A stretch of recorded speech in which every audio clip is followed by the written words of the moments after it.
Olá, bom dia. Bom dia.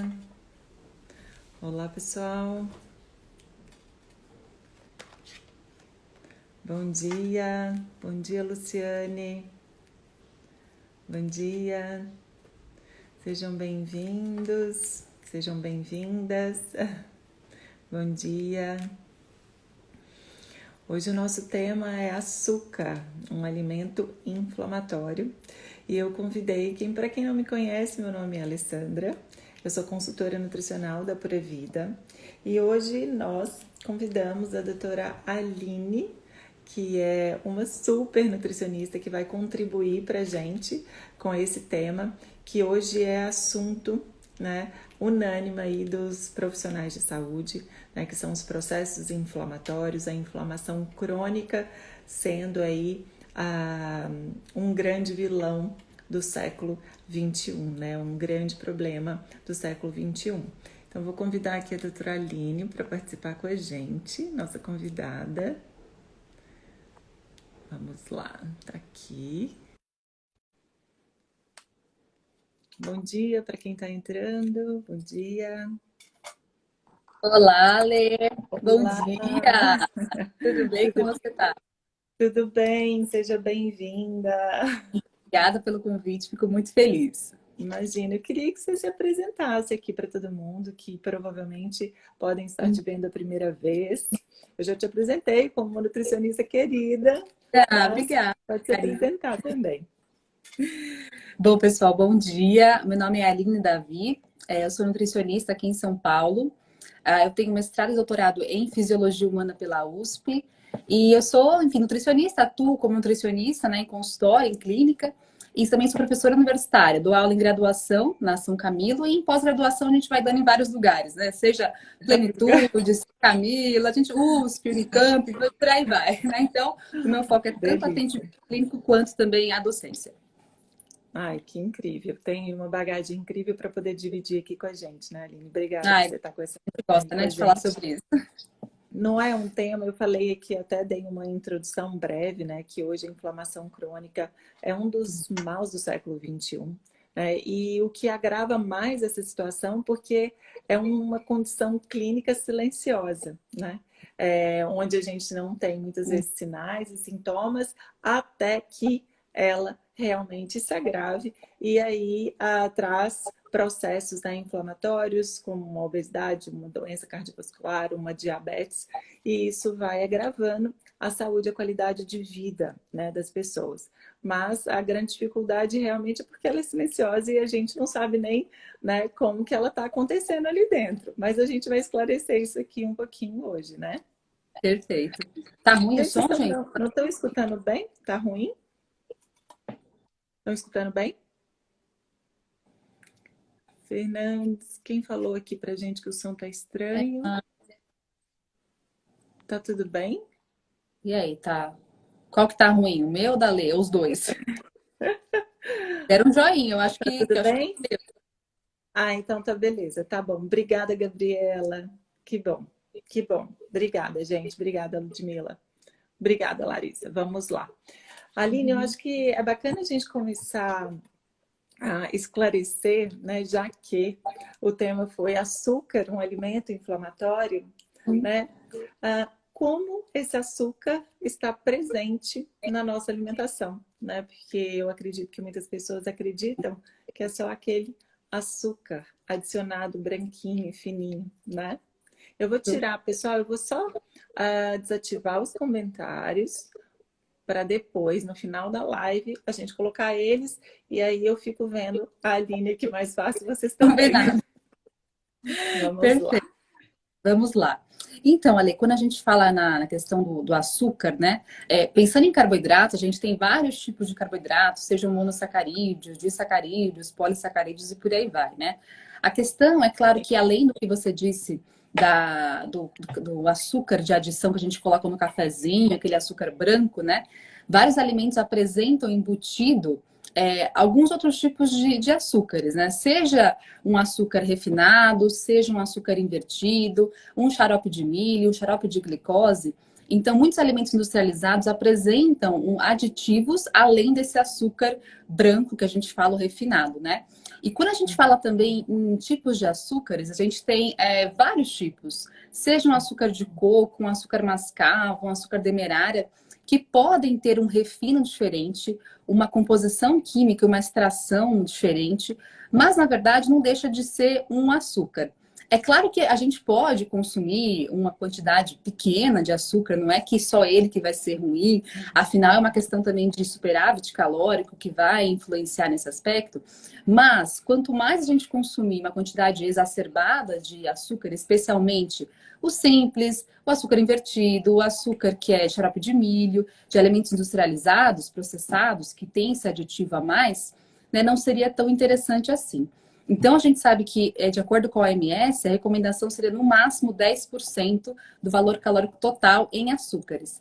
Lembrando que a gente não precisaria ter um aditivo de açúcar na alimentação. A gente tem que ter o carboidrato, claro, que é importante. Porém, um aditivo de açúcar não é algo obrigatório. Então, claro que às vezes a gente quer, né, ler um docinho, alguma coisinha assim. Acho que é natural do ser humano querer buscar algum doce em algum momento. Mas quanto mais a gente conseguir evitar, seria mais interessante. E dentro do que você falou, eu acho que o que gera muita confusão para o consumidor, né, final, é porque exatamente esses nomes que vêm em cereais, em granolas, em biscoitos, em bolos, né, prontos ali, ó, no supermercado, na prateleira do supermercado, quando você olha o rótulo, né, e coloca lá e vai procurar só o nome açúcar, né? Então, açúcar, o açúcar, o branquinho, ele tem o nome de sacarose.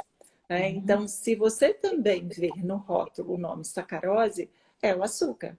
E esses outros nomes que a Aline também citou, que é o xarope de milho, a gente tem a destrose, a gente tem a maltodestrina, que é muito comum e que é um absurdo até hoje o nosso governo, né, deixar com que produtos industrializados coloquem 0% açúcar e quando você vê o rótulo tem lá maltodestrina.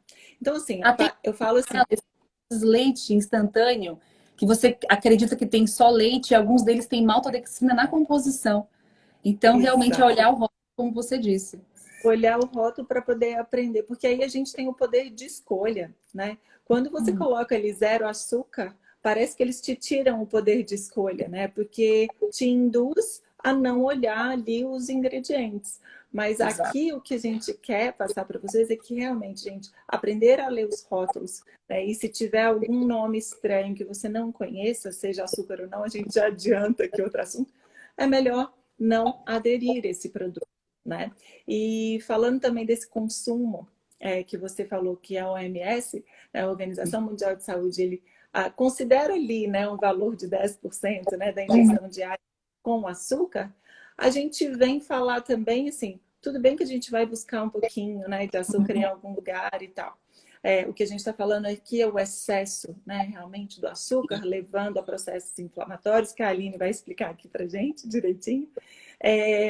Mas que a gente sabe que as frutas, ela tem um açúcar, né, que é a frutose natural das frutas, e que muitas vezes, se a gente começa a adequar o nosso paladar, né, e também a se deliciar com uma fruta que vem não só com frutose sozinha, que também tem uma diferença, né, Aline, da frutose natural da fruta e a frutose que às vezes estão adoçadas nos produtos industrializados, né? Isso também é importante, né? Ótima observação, porque muita gente confunde, né? Muita gente fala, então a fruta tem, eu já escutei isso muitas vezes, das pessoas confundirem e acharem que a fruta é ruim. Ah, não, mas a fruta tem açúcar, a fruta não pode ser consumida. Ela tem um açúcar, mas na verdade é um açúcar que é de baixa quantidade, comparando com alimentos industrializados. E além disso, como você bem pontuou, a fruta tem fibra, tem fitoquímicos, compostos bioativos, que é super interessante. É claro que se eu for tentar pensar num suco de laranja, em uma laranja in natura, a gente sempre vai preferenciar a laranja de fato, que tem mais fibra, que é um suco, porque afinal para fazer um copo de suco, a gente vai gastar umas 3, 4 laranjas, né? Então, é por aí. Então, fica um pouquinho demais. Não é que a gente não pode consumir, mas quanto mais tentar evitar esse excesso de suco e tentar trocar pelas frutas, seria algo mais interessante, né? E você tocou Mas, uma fruta que é muito interessante, que esse final de semana eu comentei até no meu Instagram, que para mim café da manhã em hotel é muito difícil, porque eu amo frutas. E eu não me esbaldo no queijo e nos pães, né? Não são coisas que eu, ai, nossa, vou me deliciar ali no café da manhã.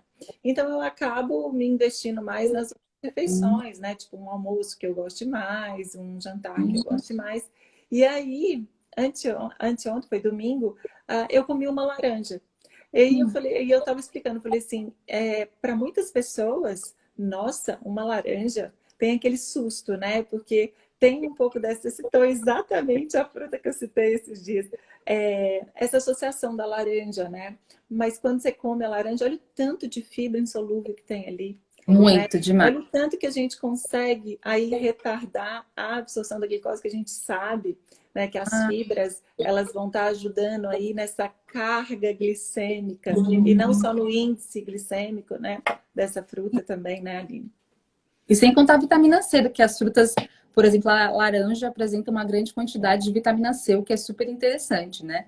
Então, Exatamente. tem essa confusão, né, Ale? O É, pessoal acaba é. achando que a fruta não pode ser consumida, que a gente tem que Exato. consumir o mínimo possível de frutas. A gente tem, claro, um ajuste de qualquer alimento, seja fruta ou não, mas não é aquela preocupação que a gente tem no alimento industrializado, que a gente Exato. procura evitar de verdade. Agora, a fruta Uhum. não, a gente consegue colocar, ela tem toda uma questão importante dessas fibras, e como você bem pontuou, cada alimento tem o seu índice glicêmico. E quanto mais fibras, e a sua carga glicêmica também, quanto mais fibras ele tiver, é mais interessante. Eu consigo manter esse pico glicêmico um pouco mais brando, o que é Uhum. importante, especialmente para aquele paciente que é diabético ou apresenta aí uma pré-diabetes. Então, seria um ponto bem interessante em relação a isso.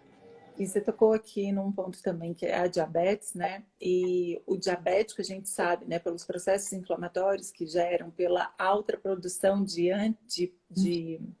espécies reativas, né, de radicais livres, o quanto uma fruta de baixo índice glicêmico, de fibras, rica em antioxidantes, estaria trazendo aí alguns benefícios. A gente não está aqui falando tipo coma frutas à vontade, por favor, para você que está entrando agora. Mas a gente está colocando que sim, as frutas elas podem auxiliar, né, até em processos inflamatórios, né, com os antioxidantes ali presentes, mas atentar-se também à quantidade de carboidratos de frutose que tem aquela fruta, a quantidade que você vai comer daquela fruta, né? 4 bananas, uma banana, um cacho de uva, 10 uvas, 15 uvas, isso tudo, né, de quantidades também estão relacionadas no quanto de frutose, de açúcar você vai levar aí para o seu organismo. E também o açúcar está presente em outros alimentos, né? Nas farinhas refinadas, né, Aline? Sim. Exatamente. Então, a gente tem vários alimentos industrializados que apresentam, né, esse conteúdo, esse teor a mais aí de açúcares. Então, quando a gente pensa na questão desses carboidratos, seja uma fruta, seja uma farinha, seja um açúcar de adição, seja qualquer alimento, um pão, uma massa, um bolo, a gente vai contabilizar. Então, nosso papel como nutricionista realmente é tentar colocar todos os alimentos perante um plano alimentar e calcular essa quantidade de acordo com cada indivíduo. Eu vou pensar qual que vai ser a quantidade que eu posso oferecer para essa pessoa. Então, calculo todo um cardápio para que eu tenha uma quantidade adequada para cada indivíduo. Então, eu não consigo falar aqui para você, né, para as pessoas que estão assistindo, para você vão ser X frutas, ou X bananas, ou X, não sei, vai depender de cada pessoa, né? Como que vai ser essa porcentagem de carboidratos? Qual que vai ser a quantidade que eu vou calcular para você? Então, é algo que a gente vai calcular de modo individual, que é o ponto principal, né? Exatamente. E de forma geral, né, quando a gente sabe que muitas pessoas podem não ter acesso, né, a profissionais de saúde e que pesquisam muito, que gostam de saber sobre o assunto, a ideia você pode sim, né, comer uma fruta, mas dependendo do resultado que você queira, né, que você almeje, seja estético, seja de longevidade, seja de disposição, seja de performance, essa quantidade de açúcar provenientes ou de outros carboidratos, porque os carboidratos, cereais como arroz, tubérculos, isso tudo tem carboidratos. Carboidrato é açúcar, vira um produto final que chama glicose no nosso organismo. E é ela que a gente tem que preocupar. Se ela vai estar alta, a forma com que ela está sendo entregue para o seu organismo de forma rápida, vai subir muito a sua insulina, vai te dar hiperglicemia, vai te dar hipoglicemia. Então, como é a forma que você está ingerindo esse carboidrato? E uma atenção muito interessante que eu falei aqui das farinhas refinadas, teve muita preocupação, né, com a retirada do glúten. Você lembra? Isso há uns anos, há uns 8 anos atrás. Retirou-se o glúten da alimentação porque era farinha refinada, trigo. E aí colocou outra farinha refinada, que é a tapioca. É carboidrato, é açúcar rápido no seu sangue, igual pão de sal. Pão de sal e tapioca, a única diferença ali, ó, pode me corrigir se eu estiver errado, gente, é o glúten, porque ambos têm índices glicêmicos altos, né? Então, essa escolha, como fica, as pessoas ficam selecionando apenas uma coisinha, né? E deixa de lado, né, uma atenção a essa quantidade de carboidratos. Ali, quantas gramas de tapioca você faz uma tapioca? Fala de verdade. Então, se pensar num pão, você gasta muito menos do que você coloca lá várias e várias e várias colheres para conseguir fazer uma tapioca. Então, muitas vezes... Uma tapioca é uns 60 gramas de tapioca, gente. Aquela tapioca grande, o pão é muito menos. Quase metade. Então, realmente, às vezes, não vale a pena.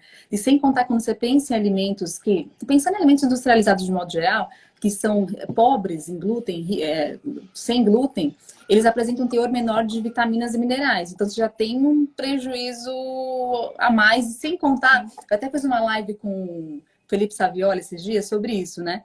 O quanto que a gente verificou em alguns alimentos industrializados que não tem glúten, o quanto que eles apresentam um teor maior de açúcar e de gordura adicionado.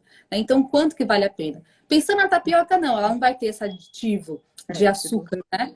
Mas de gordura. Mas ela tem um índice glicêmico tão elevado quanto o pão branco. E eu acredito, certeza, que você vai colocar muito mais quantidade de tapioca do que você comeria num pão integral, ou até num pão de forma convencional, ou num pão francês, por exemplo. Então, não é uma escolha, uma troca muito boa. Se você é celíaco, se você tem, de repente, aí alguma questão associada ao glúten, tudo bem. Agora, se você não tem, não faz muito sentido você trocar esses alimentos pensando só pelo glúten. Lembrando que o glúten, per se, né, se só, ele não tem nenhum aspecto relacionado a processo de ganho de peso. Ótimo. E então, agora que a gente já pontuou aqui os alimentos com açúcares, né, que realmente a gente deve evitar esses excessos, e qual seria o prejuízo, né, Aline, desses excessos de açúcar, que é o que a gente está trazendo aqui do açúcar, gente? Independente se é da colherzinha lá que você coloca no seu café, ou se é o excesso aí de sucos de frutas com alto índice glicêmico, com altas frutoses, ou excesso de carboidratos como massas, pastas, farinhas refinadas, tá? Então, a gente está colocando o açúcar como um todo, né? E o que esse excesso pode gerar no nosso organismo e principalmente trazer para esse lado da inflamação, que é um fenômeno silencioso, que é um fenômeno, né, que não tem sinais e sintomas, né, de forma ali, né, pontual, mas que traz diversos prejuízos aí para a nossa qualidade de vida. Perfeito. Então, pensando sempre em excesso, né, pessoal? Não é, enfim, o consumo adequado de carboidratos ou de açúcares que vai ser o malefício. Isso é importante, eu acho, pontuar, como você bem colocou, né, Lê? Então, a questão é que esse excesso de açúcar, especialmente os que são mais refinados e processados, eles terão alguns aspectos aí que são relevantes. Por exemplo, a gente tem todo o nosso intestino, que ele é formado aí sobre uma microbiota intestinal, que tem uma harmonia entre bactérias mais maléficas, bactérias mais benéficas. O que acontece? Quando a gente tem um excesso desse açúcar, a gente tem um desequilíbrio nessa microbiota intestinal que pode, por exemplo, levar a uma desbiose intestinal e, especialmente, um aumento na permeabilidade intestinal. O que significa isso? A gente tem mais um afrouxamento entre as células intestinais que pode aumentar a passagem de componentes inflamatórios. Então, por exemplo, a gente tem citocinas pró-inflamatórias como TNF-alfa. A gente tem ativação de um receptor, Toll-like receptor, que está associado com a ativação de NF-κB. E todo esse processo inflamatório, ele pode acontecer no intestino, mas eu posso ter uma interligação sistêmica, ou seja, com o corpo inteiro. Já tem Só dando relação... Gente, Pode só falar. uma tecla, sabe? Essas citocinas, esses nomes que a Aline falou, vocês não precisam saber exatamente. Ela está exemplificando de que realmente, assim, se vocês pegam um artigo e veem esse nome, pode saber que está associado a processos inflamatórios, são citocinas inflamatórias. Então, guarda esse nome para uma leitura próxima, né? Que vocês possam ter, porque aí é importante ela ter citado, porque aí vocês já vão tendo e absorvendo esse conhecimento. É mal de professora, né? A gente adora falar essas As palavrinhas. professoras, gente, tem jeito. Mas é ótimo, porque às vezes, né, a gente pega um artigo tão interessante e fica ali uns nomes que ficam meio boiando, né, para as pessoas que não são da área. Então agora elas estão com essa informação. Ótimo.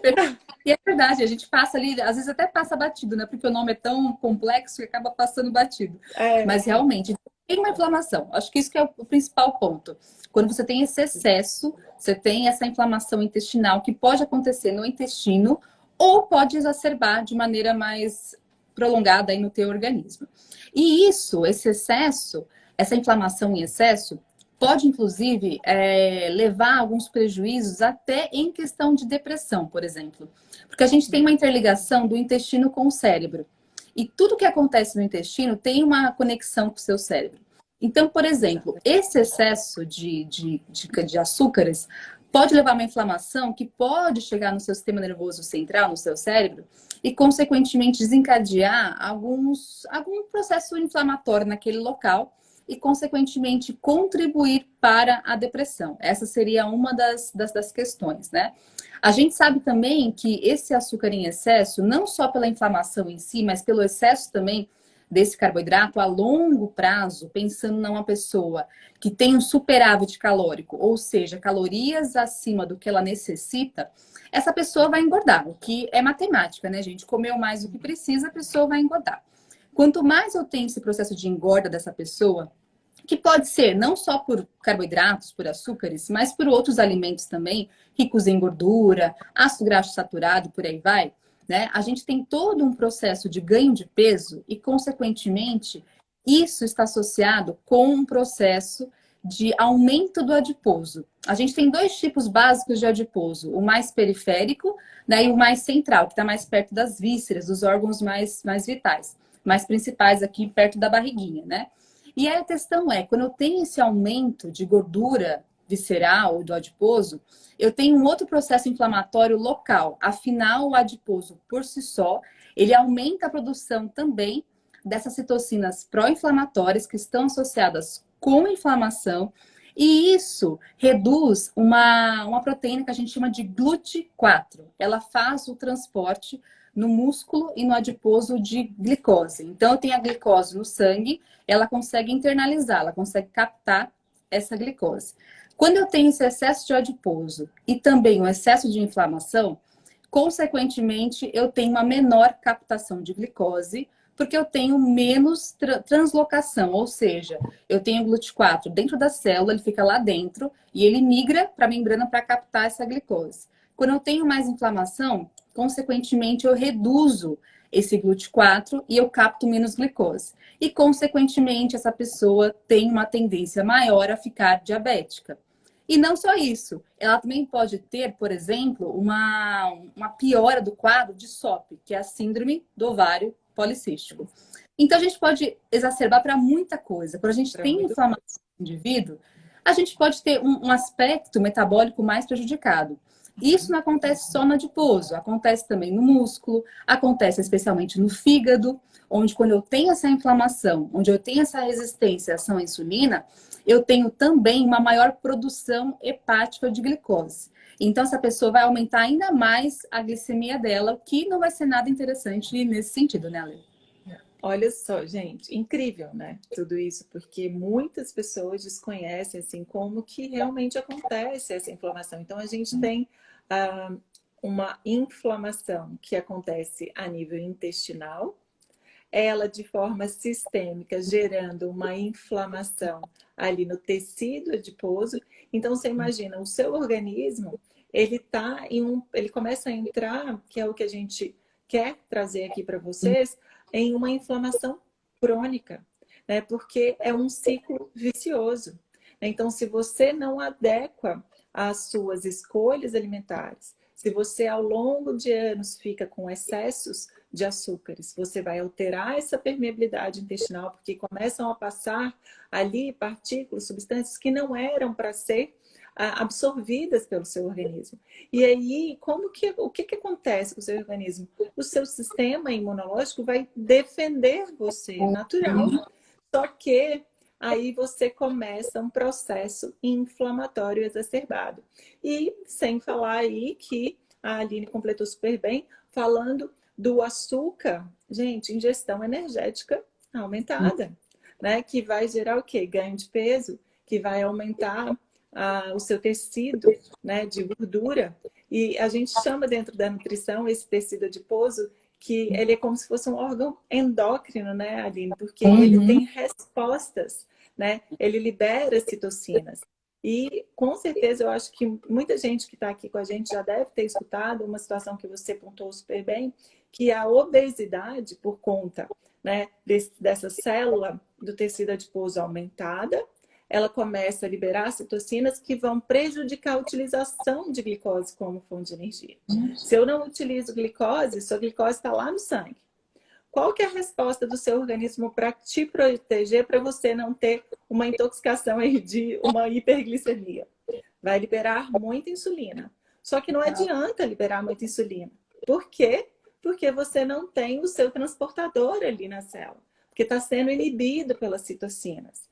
Então, você libera muita insulina, fica seu pâncreas só liberando insulina, exaure essa célula pancreática, você leva a um quadro obesidade, porque você já está com sobrepeso, diabetes, glicose alta, doença cardiovascular, oxidação aí dessa glicose, levando a uma aterosclerose.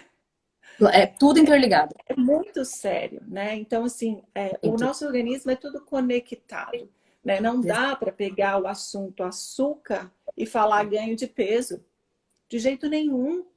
Exatamente. Tem que pegar o assunto açúcar e colocar como uma grave situação de saúde do século XXI.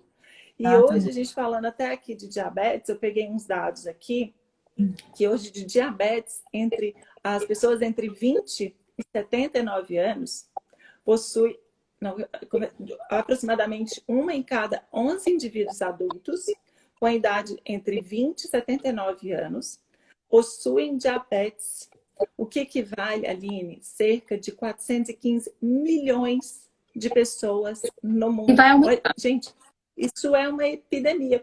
E os estudos ainda mostram que daqui, assim, estima-se que daqui a 20 anos, em 2040, esse número alcance 642 milhões de pessoas no mundo. Então, a gente está falando de uma epidemia, a gente está falando de açúcar, a gente está falando de inflamação e a gente está falando, né, de uma longevidade que não vai existir, né? Uma longevidade cheia de doença, né? Por quê? Porque não vai dar para chegar numa longevidade saudável. Não vai dar para poder caminhar tão longe, né, Aline? É um problema de saúde pública mesmo, realmente. Então, a gente tem que entrar para tentar controlar isso, né? Eu acho que o nosso papel como nutricionista, ele vem muito para tentar ajustar esses pontos. Exato. Como você bem pontuou, até é uma questão global nessa saúde. E pensando no fígado, a gente tem crescendo muito caso até em criança de esteatose hepática, que é esse acúmulo de gordura hepática, né? É muito comum. Toda hora a gente pega paciente no consultório que tem um acúmulo de gordura hepático bem significativo e o quanto que isso contribui ainda mais para um quadro de resistência à ação a essa insulina que você bem pontuou, central. E esse paciente começa a produzir mais glicose ainda, né? E essa condição, claro, que a longo prazo, de modo crônico, um paciente com obesidade, isso pode levar a uma condição hepática tão grave que ele vai precisar de um transplante hepático. Então, é algo muito sério. É uma hepática como se fosse de um consumo de álcool exacerbado. Claro que o álcool é muito mais agressivo, mas, de certa forma, você tem também uma lesão hepática ali, com formação de espécies relativas de oxigênio, com formação de uma lesão ali naquele tecido muito grave. né? E o outro ponto, Ale, que você colocou também, é a questão da hiperglicemia estar associada com essa glicação que a gente apresenta, né? Então, quando a gente fala de um excesso de glicose, ela começa a glicar, ela começa a ligar em várias proteínas no nosso corpo e, consequentemente, gera uma toxicidade, um aumento nessa inflamação local. Por isso que o paciente diabético apresenta, por exemplo, muitas vezes, né? Paciente diabético descontrolado, descompensado. Ele apresenta hiperglicemia que está associado com retinopatia, com lesão vascular, com microlesões, aquele tal pé diabético. Então, são todas lesões que acontecem, que são processos inflamatórios também que acontecem ali. E se eu reduzir a glicemia desse paciente, eu não vou conseguir fazer com que ele tenha um benefício e nem uma expectativa de vida tão interessante, infelizmente. E infelizmente, até completando, que as pessoas às vezes não têm isso muito próximo e acontece bastante. A gente que está profissional de saúde, a gente vê isso, né, gente?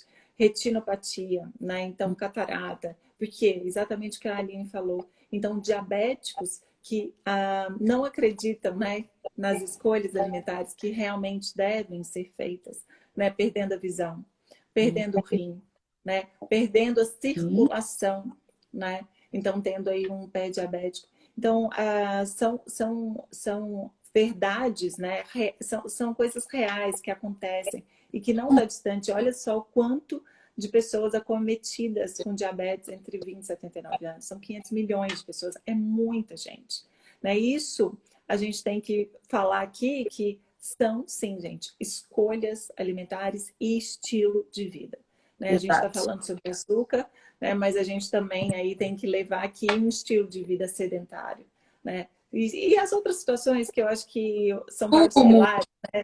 O sono reparador, o intestino saudável, né? As escolhas alimentares. Nada vai andar sozinho se você comer super bem, se você ficar sentado assistindo TV, você não vai ser tão beneficiado assim. Se você só ficar na rua correndo ou na ginástica e não comer bem, você também não vai ser tão beneficiado assim. Então tem que ser um equilíbrio mesmo, mas uma mensagem assim muito importante que eu chamei a Aline para poder vir falar assim, com todo esse conhecimento de professora mesmo, para poder explicar e colocar, né, ciência de uma forma fácil para vocês entenderem que sim, gente, o açúcar é uma droga legalizada, né? E que ele está presente em diversos alimentos que a gente consome mesmo. Os excessos de carboidratos. Não é uma massa no final de semana, né? Ou 2 vezes na semana. A gente não está fazendo, a gente não está falando sobre isso. É o excesso, né? Então, para você sempre estar adequando, né? E Aline, vamos para fechar aqui, antes de eu abrir os comentários, só dar algumas estratégias, já que a gente falou que a inflamação, ela começa aí do intestino, algumas estratégias, né, para a gente pontuar, para fechar, porque, pessoal, quem está aqui com a gente, a Aline foi uma das primeiras convidadas a falar sobre esse tema de açúcar. E a ideia da Pura Vida, Aline, tá trazendo esse tema em diferentes versões, né? O prejuízo no sistema cognitivo, o impacto no esporte, o impacto no controle dessa glicemia, trazendo aí, né, para um diabetes. Então, a gente vai trazer em diferentes versões aqui com diferentes profissionais. Então, a gente fecha isso com algumas dicas aí de estratégias para melhorar essa microbiota, considerando já que a gente tem que diminuir esse açúcar, sim, né? Com certeza. Esse açúcar de adição a gente tem que excluir ou tentar reduzir ao máximo, né? O que a gente conseguir. E aí, pensando também nesse controle glicêmico, nessa saúde intestinal, a gente pode pensar em prebióticos. Então, tanto fibras, uma bem famosa, acho que bem fácil e prática de ser feita em casa, é aquela biomassa de banana verde. Então, a gente pode fazer, é bem fácil, bem prático, a gente consegue pegar a banana verde, colocar para cozinhar e pegar essa massa, ou colocar para congelar, para você ter mais um estoque maior aí durante algumas semanas. E você pode bater com, de repente, um suco, de repente, com algum tipo de preparação que você queira. Você pode inventar muita receita com isso. Então, a gente pensando em saúde intestinal, é importante o pré-biótico e o probiótico. A gente não é obrigatório colocar o probiótico, mas pensando em ajustar o pré-biótico, é uma questão interessante da sua alimentação. Então, alimentos ricos em fibras, alimentos que apresentam, como frutas, por exemplo, alimentos integrais. Então, preferenciar cereais integrais, especialmente aqueles de raízes, né? Então, a gente pensa em tubérculos, em inhame, cará, batata doce, especialmente se puder, com a casca, né? Come com a casca, cozinha, põe com a casca, é interessante. Então, quanto mais fibra eu colocar, lembrando que muita gente acha, então fibra eu vou colocar uma colherzinha de chia. Não é só isso. É você colocar mais folhas, colocar mais hortaliças. Não adianta você colocar uma colherzinha de chia na tapioca que não vai dar muito efeito. Então, tenta colocar mais folhas, vegetais. Não é verdade, Ale? Muita gente acha que é isso. Olha Então, só. mas a tapioca... E também, gente, a Aline falou num ponto que eu gosto de falar, Aline, te interrompendo. Sabe, quem adora manga, eu falo assim, tem alto índice glicêmico, não come essa manga de manhã, porque vai te dar pico de insulina, vai te dar mais fome no final da tarde ou após, né, você comer essa manga. Então pode colocar uma colher de chia. Gente, não tem suficiente quantidade de fibras para modular a carga glicêmica da manga, que é alta. Então é melhor você colocar um pedacinho de queijo ou um iogurte que tem proteína para poder dar uma equilibrada do que só a chia. Porque eu lembrei dessa situação porque foi que aconteceu comigo num atendimento clínico online semana passada e eu trouxe aqui. Aproveitei Mas da chia. até pensando em frutas, quando você quiser consumir, elas são interessantíssimas. A gente já falou sobre elas aqui, tem bastante fibra, vitaminas, etc. Só que elas dão fome muito rápido, porque elas dá, né? Então, de repente, se você comer uma fruta, come uma proteína junto, um queijo, um leite, um iogurte, um whey protein, enfim, um ovo, que você achar mais interessante. Tem como combinar. Então, é um aspecto interessante também. Quando a gente fala em alimentação, ajustar a proteína é algo fundamental, que te dá muito mais saciedade, né? Então, é um ponto também importante para que eu consiga regular mais a minha resposta glicêmica àquele carboidrato. Então, se eu tenho uma fruta X, se eu tenho um alto índice glicêmico, se eu coloco uma proteína junto, ou um líquido de boa qualidade, uma castanha, uma avelã, uma amêndoa, eu consigo controlar um pouco mais a minha resposta a essa glicemia, a minha glicemia em relação a esse consumo de carboidratos. Então, eu consigo equilibrar um pouco mais esse índice glicêmico desse alimento. Seria um pouco mais interessante. Exatamente. Então, a gente falou de prebiótico, a gente falou de probiótico em alguns casos, para a gente poder equilibrar aí de novo. E um suporte também antioxidante local, né? Porque tem algumas vitaminas, tipo quercetina, vitamina C, tem uma atividade antioxidante legal ali, né? A nível... Flavonoide, resveratrol, carotenoide, canferol. A gente tem uma gama de compostos bioativos. Um chá verde, quismin, camferol. Camferol, a gente tem epigalocatequina 4-galato, tem vários alimentos em chás, em frutas. De modo isolado também, a gente pode pensar numa formulação, numa prescrição de uma dosagem um pouco maior desse componente antioxidante. Isso é importante, porque como a gente falou, em inflamação, para eu conseguir barrar um pouco essa inflamação, lógico que não adianta eu colocar uma alta dose de epigalocatequina 4-galato e continuar comendo um monte de açúcar. Isso não vai, é um equilíbrio, né? Então, controlar a epigalocatequina, galato, ela tá presente em chá verde, tá? Então, assim, pode ser, a gente acha em suplementação também, mas no chá verde é muito rica em EGCG, que a gente chama, né? Também. Então, é uma estratégia legal aí também. Claro, dá para colocar com certeza em alimento, em chá, em formulações, para eu conseguir aumentar esse componente antioxidante e auxiliar nessa redução dessa inflamação. É claro que ajustando a alimentação primeiro e depois eu vou adicionar um componente antioxidante, anti-inflamatório, que tem em vários alimentos. Então tem resveratrol, flavonoide, carotenoide, a gente tem um monte de alimentos, componente antioxidante. Muitos que dá para variar para a gente poder ter esses benefícios, né? Isso que é legal, então vamos variar. Vamos abrir aqui, a gente vai responder, a gente vai escolher umas 3 perguntinhas, que senão a nossa live cai também, eu não consigo salvar para todo mundo, porque já estamos aqui 40 minutos. Vocês têm algumas perguntas, pessoal? Deixa eu ver se vem alguém perguntando alguma coisa. Oi. Oi. Lembrei da curcumina também, Ale. A curcumina também é interessante, né? A curcuma é incrível. A, a curcumina é incrível como antioxidante, anti-inflamatório, né? Então tem efeitos super bacanas aí na modulação da inflamação crônica. Ô, Jéssica, a gente falou sobre um pouquinho de índice glicêmico e carga glicêmica, né? Então, quando a gente fala de índice glicêmico, ele se refere à quantidade ali de glicose que aquele alimento tem e que a velocidade com que essa glicose ali é ofertada para o seu organismo. Então, por isso que a gente tem frutas com baixo índice glicêmico, as de baixo índice glicêmico têm menos glicose e vai ser liberada de forma mais lenta para o seu organismo. E as de alto índice glicêmico têm mais glicose, frutose, e vai ser liberada aí mais rapidamente para o seu organismo. Quando a gente fala de carga glicêmica, a Aline até completou aqui no finalzinho, para a gente modular, às vezes, a entrega, né, dessa glicose e essa glicemia, a gente pode associar a alimentos como fontes proteicas ou fontes de gorduras boas para modular essa carga glicêmica. Então, eu falo muito também quando a gente pensa, né, numa refeição como um almoço riquíssima, num prato de salada com uma carne, e aí fala assim, eu não posso comer um bombonzinho ou uma banana depois do almoço porque é alto índice glicêmico. Imagina, olha o tanto de fibra que você colocou, tem a proteína ali presente no seu alimento proteico, a gordura também, né, que é um pouquinho ali, se for uma carne vermelha, um pouquinho mais, uma carne branca, um pouquinho menos. Então, isso já modifica. Então, vocês imaginam, vou dar um exemplo muito grosseirão aqui, gente, mas quando eu falo, todo mundo entende. Você comeu lá um prato de salada, tanto de fibra, tá tudo lá no seu estômago. Aí mais a carne, tá lá, mastigou direitinho, tá lá no seu estômago. Depois a banana.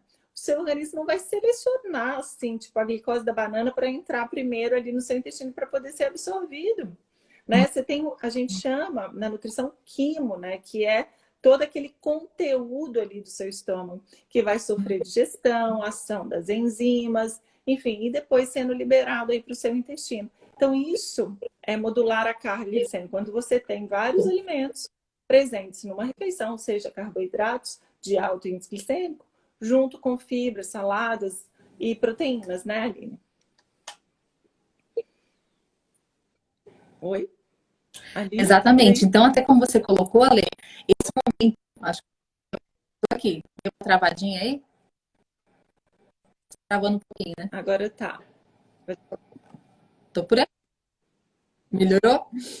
Então, essa questão que você colocou ali, eu achei muito legal, porque se a pessoa gosta de comer um docinho, um bombonzinho, o almoço é a hora certa depois do almoço. Porque ela comeu um monte de salada, um monte de fibra, de proteína, então é a hora certa.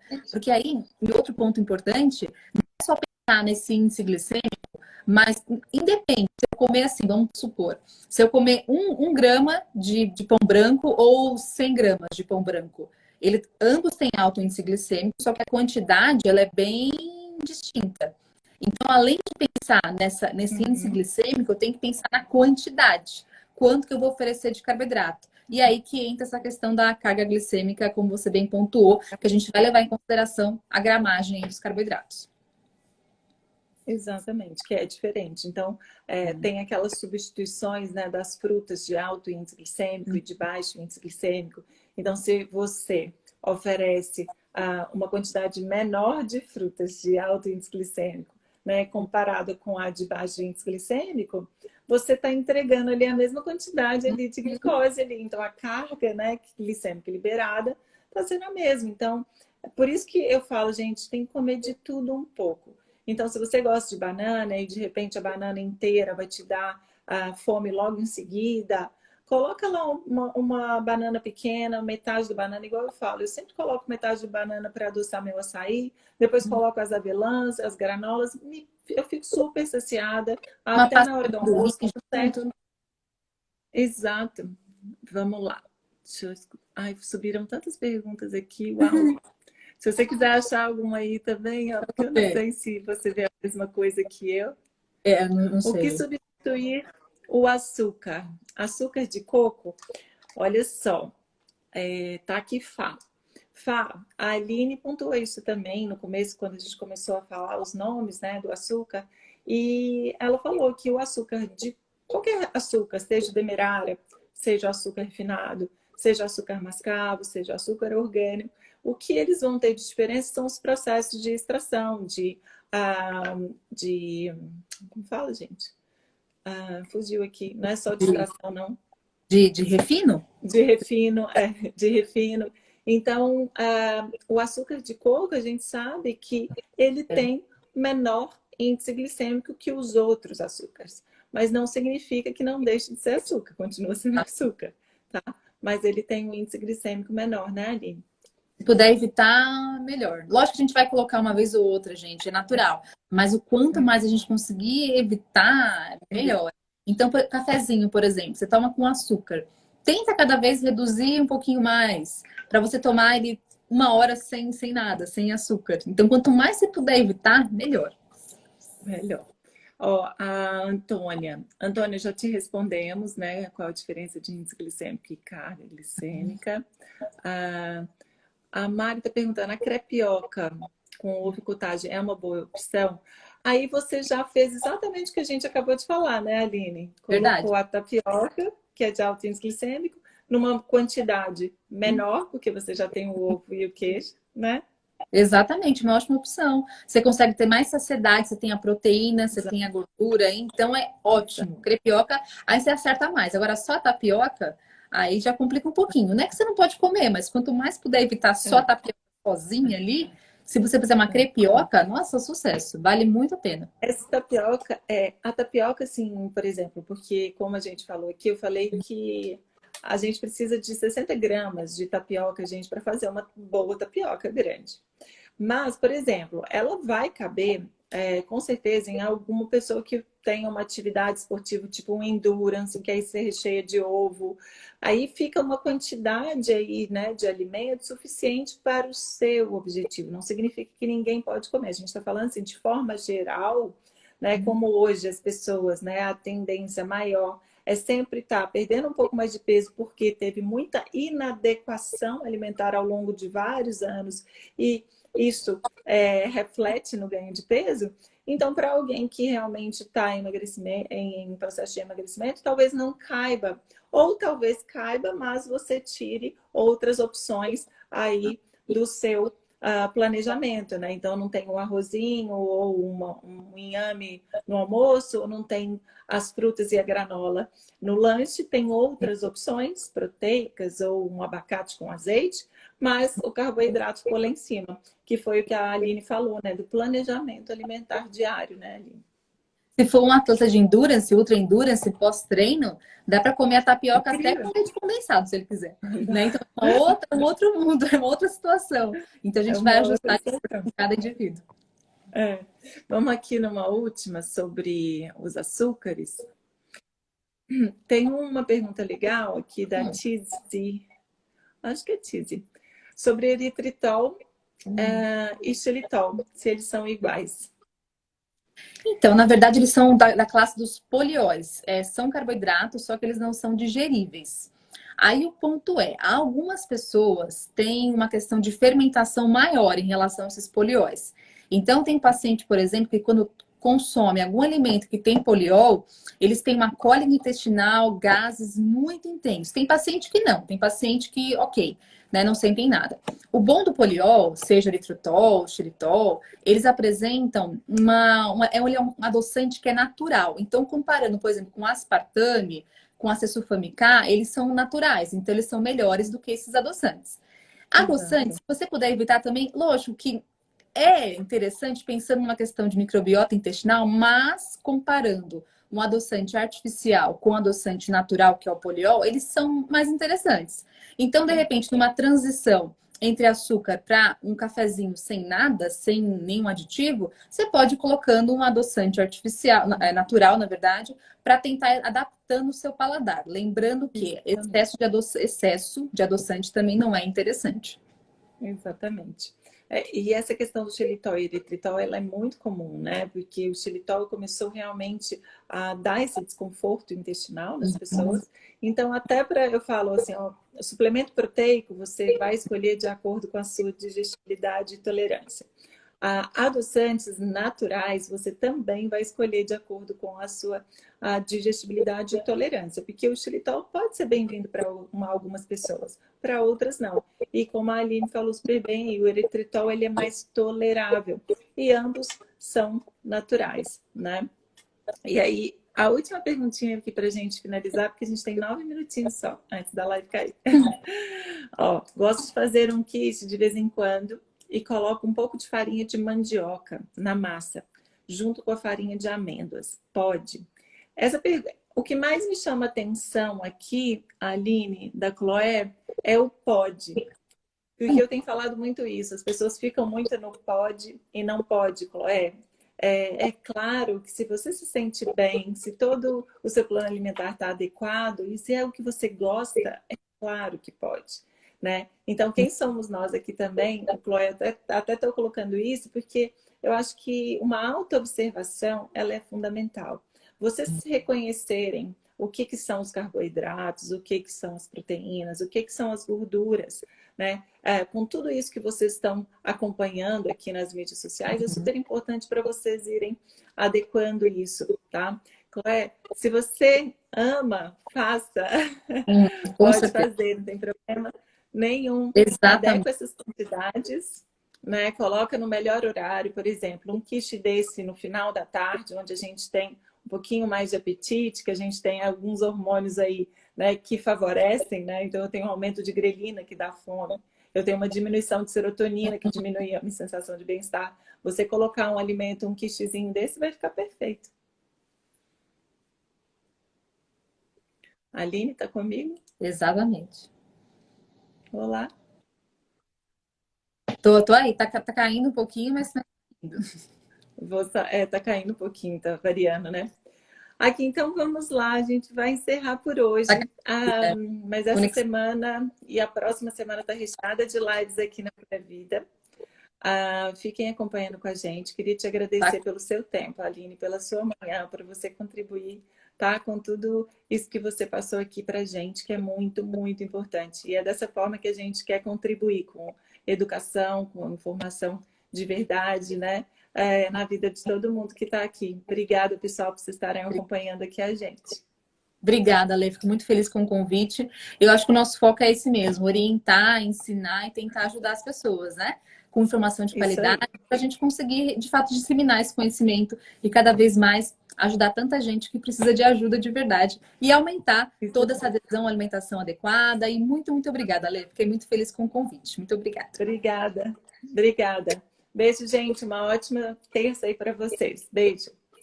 Tchau, tchau, gente. Obrigada.